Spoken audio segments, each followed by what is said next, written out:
Donc là, on a pu voir les entrées, les plats. Eric, est-ce que maintenant vous êtes prêts à découvrir les desserts? Donc là, Becky, tu as plusieurs types de desserts coréens. Je te laisse en choisir tout d'abord un. Parmi eux tous, Hmm. j'aime bien la couleur rouge. Ça, alors ça en fait c'est du omija, très très connu. Moi je vais juste te couper. Je vais te montrer directement, donc tu découpes le sachet avec un petit ciseau. Et ça se lance dans l'eau. Et exactement, en fait tu prends un petit verre d'eau à peu près à cette quantité et tu mets hop dedans. Oh, d'accord. Ah, c'est du liquide. Ah, je Ouais, pensais que c'était de la exactement. poudre, ok. Non. On mélange peut-être un peu. Ouais. Voilà, C'est comme du thé. exactement. Et c'est très frais. Très joli. Ouais.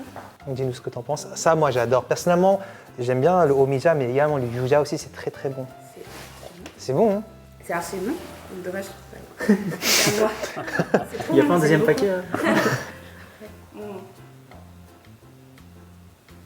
C'est un peu sucré, Ouais.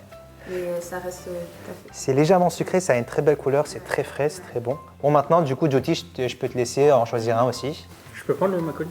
Non, je vais prendre cette boîte-là, je ne sais pas ce que c'est. Ah bah parfait, parce que justement le Makgeolli, tu dois le boire avec ça. Donc en fait ça c'est les algues que vous avez tout à l'heure, mais c'est plus en apéro. En fait ça c'est des algues coréennes donc que vous avez pu manger tout à l'heure, à la différence que là, Ok. tu peux par exemple manger avec le Makgeolli. Hop, je te sers un petit verre. Voilà.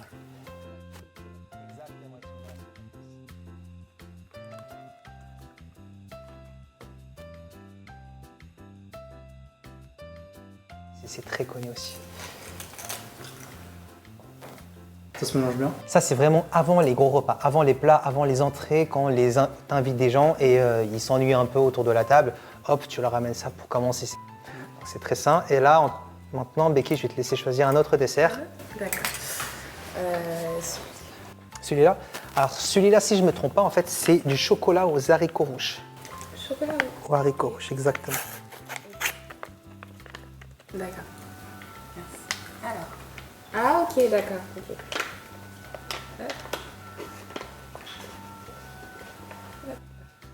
Voilà, c'est des petits chocolats comme ça que tu manges avec. Non, directement. Ok. Ok, je m'attendais pas à ce que ça soit moelleux. En fait, c'est vrai que normalement, le chocolat, bon, on le connaît tous, mais là, il y a vraiment le haricot rouge qui ramène un peu le côté croquant, C'est très bon. un côté très frais aussi, très très bon. C'est fondant quand même. Ouais. Ok. Est-ce que tu veux en tester un par hasard? Ouais, Tiens. je veux bien, parce que ça a l'air super bon. Tiens, je t'en laisse en prendre un. Disons qu'en Corée, en général, on termine le repas plutôt sur un fruit. Et, Ah oui, c'est vrai, c'est et vrai. toutes ces petites choses, on les prend dans l'après-midi quand on a un petit encas, en fait. Et quand on travaille en Corée, tout le monde a ça dans son sac et on en mange tout le temps, en Non, fait. ça c'est vrai. Ouais. Et toutes ces petites friandises. Et le haricot rouge, en plus, c'est vraiment... Dans les rayons des produits un peu sucrés, c'est une star aussi. Ouais, ça c'est vraiment très connu en Corée. Donc voilà, donc du coup on a testé le chocolat, bah, Becky, un dernier. Celui-là? Celui-là? Ok. Alors celui-là, bon, je vais vous le couper.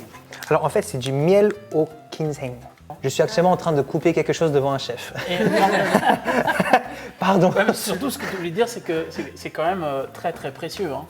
Ça, c'est un produit, ben voilà, pour avoir ça, il faut attendre 6 ans que la plante se développe. 6 ans quand même pour avoir Ouais, ça. Hein. c'est marqué dessus, entre 6 et 7 ans pour avoir ça. Et au niveau de la santé, c'est incroyable.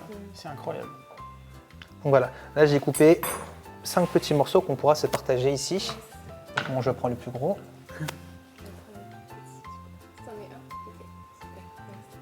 Vas-y. Ok. Je prends un petit. Ouais, moi, je prends gros. Effectivement, on sent très très bien le ginseng. La combinaison avec le miel, c'est pas mal du tout. Il y a à peu près plusieurs saveurs qui explosent en même temps. Qu'est-ce que toi t'en penses, Eric? Mais c'est très long en bouche, en fait. La saveur, on va rester super longtemps. C'est vrai que le ginseng, quand il est séché, souvent, c'est un peu difficile à manger pour nous. Mais là, avec le miel... Pas mal du tout. Donc là, voilà, on vient de finir sur les desserts. Est-ce que par hasard, toi, Jyoti, tu aurais quelque chose à dire sur ces desserts avant de finir? En fait, moi, ce qui m'a beaucoup étonné, c'est vraiment le ginseng. Parce que de base, moi, dans ma tête, c'est que c'était quand même assez dur à manger, enfin, que c'était un goût très très fort, très prononcé. Mais que là, quand je le mange comme ça, je peux le manger vraiment comme un petit dessert, quoi. Et Et je trouve ça super agréable de pouvoir allier quelque chose de bon et quelque chose de bon aussi pour la santé. Du coup, je trouve que c'est super sympa. Du coup, on espère que la prochaine fois, tu le fais toi-même chez toi et que tu nous en offres. Ok. Ce sera avec plaisir, du coup, qu'on se reverra la prochaine fois. Bon, en tout cas, merci beaucoup à toi, Eric, d'avoir été là pour, Merci à toi. pour tout. Merci à moi-même aussi. Et merci à vous aussi, beaucoup, d'être Puis on a venus fait nous un voir. beau voyage quand même. Hein. Ouais, on a bien voyagé quand même. Hein. Avec la voyagé, cuisine, on est Ouais, resté sur ouais. place, mais c'est ça la cuisine, on reste Ouais. sur place mais on voyage. C'est ça exactement. Et là on était en Corée.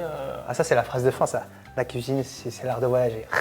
Ah là là. Ok. Bon voyage à tous. Hein. Merci. Allez. Allez.